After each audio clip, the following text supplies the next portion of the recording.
Tatlong paraan to improve your PLDT Wi-Fi gamit ang Mercosys AC10 router.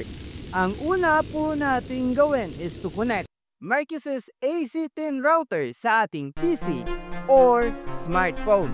Once connected na, login po tayo sa AC10 settings or dashboard. Open a web browser and go to mwlogin.net. Ang una pong lalabas dito is to change administrator password. Palitan mo lang po ka-IT according to the rules. Sa akin, ito pong ginamit kong password. Tap or click login. Ngayon, i-set up naman po natin ang Mercosys AC10 to get internet connection. Follow the quick setup wizard. You will be redirected to select time zone. Just select +8 time zone of anong time zone basta naka +8 lang. Then click next. Dito hindi po ako nag-connect sa internet.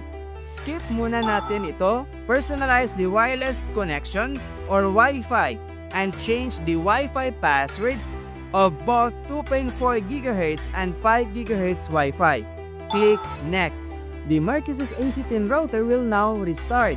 Ngayon, dahil lang bago na po ang Wi-Fi password ng ating Mercosys AC10 router, you will be prompted to connect to the Mercosys Wi-Fi using the new Wi-Fi password. If it is done, click connect.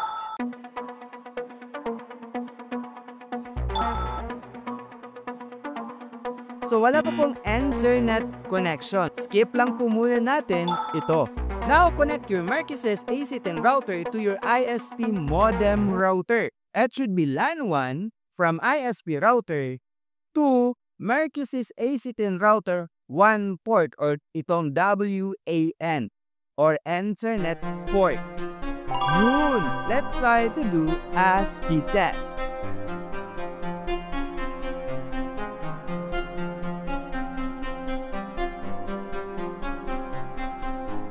Best scenario po nito mga ka-IT. So maganda po itong gawin kung malayo po ang inyong ISP modem router sa inyong kwarto or kung meron po yung second floor or third floor, di ba?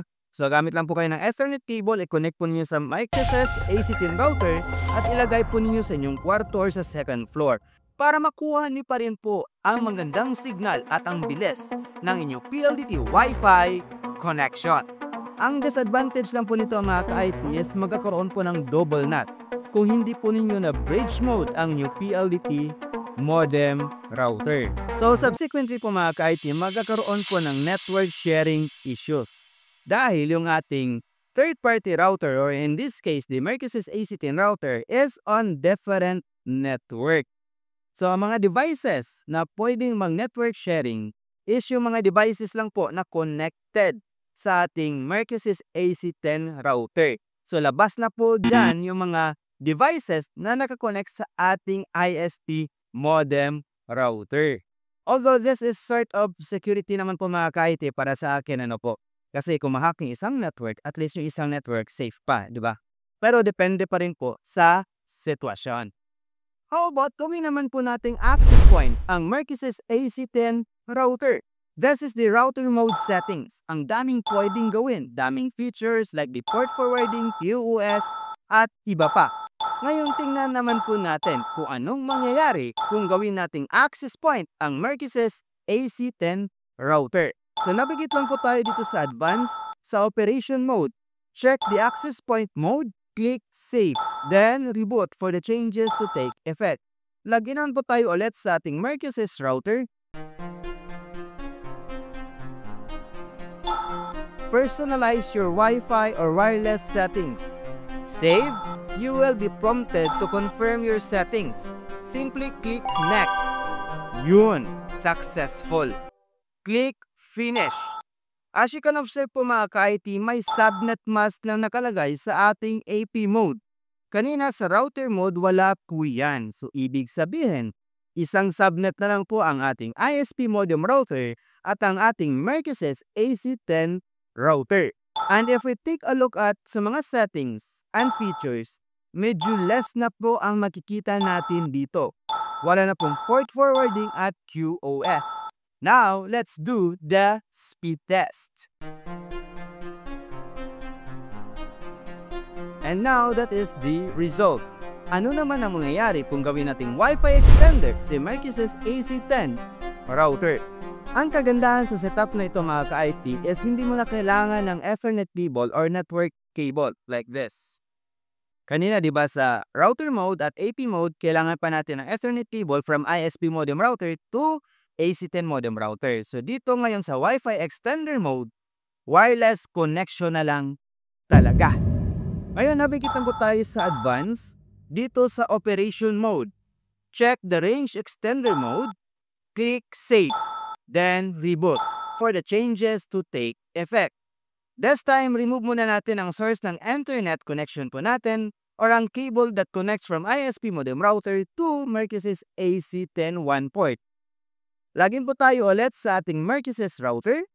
As you can see po mga ka-IT, unlike sa previous setup po natin, na change administrator password or change Wi-Fi password ang una po nating nakikita, dito it is now scanning for a nearby wireless connection. Dito ay selected boost Wi-Fi kasi medyo malayo po to sa akin, no? Importante alam mo ang password ng Wi-Fi na gusto mong i-extend or else this will not work. Click OK. Ngayon, ang 5 GHz naman na gusto mong i-extend. Choose whatever you want sa kinitong tatlong dots, input the Wi-Fi password and click OK. Now, review na natin kung tama ba lahat. You also have an option to copy the original host SSID. Sa akin, gusto ko kasing malaman kung saan ako na-connect. So, hindi ko na kinopya ang SSID host or ang host SSID. Tap or click next. Ito yung summary. Click save and wait for a few seconds. Now connect to the extension Wi-Fi.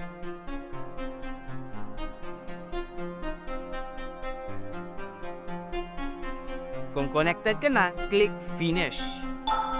Yun! Wi-Fi extender na po ang inyong Mercusys AC10 router.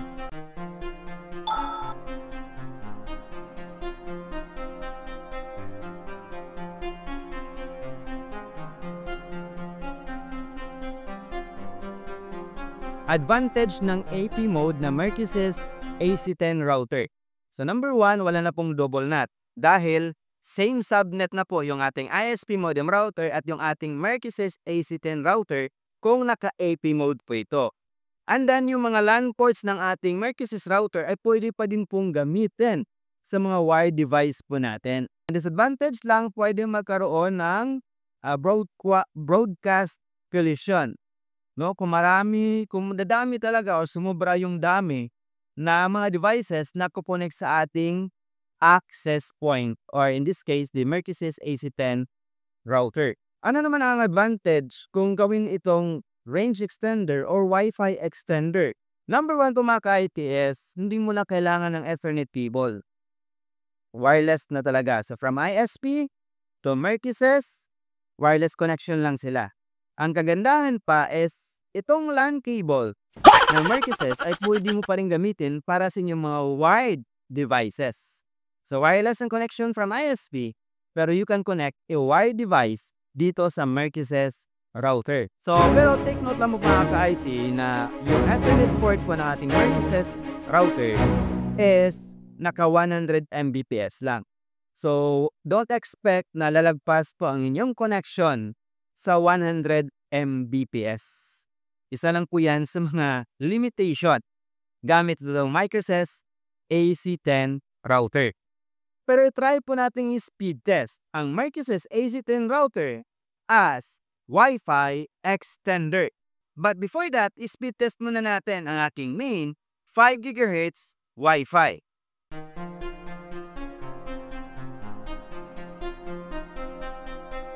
At yan po ang resulta mga ka-IT.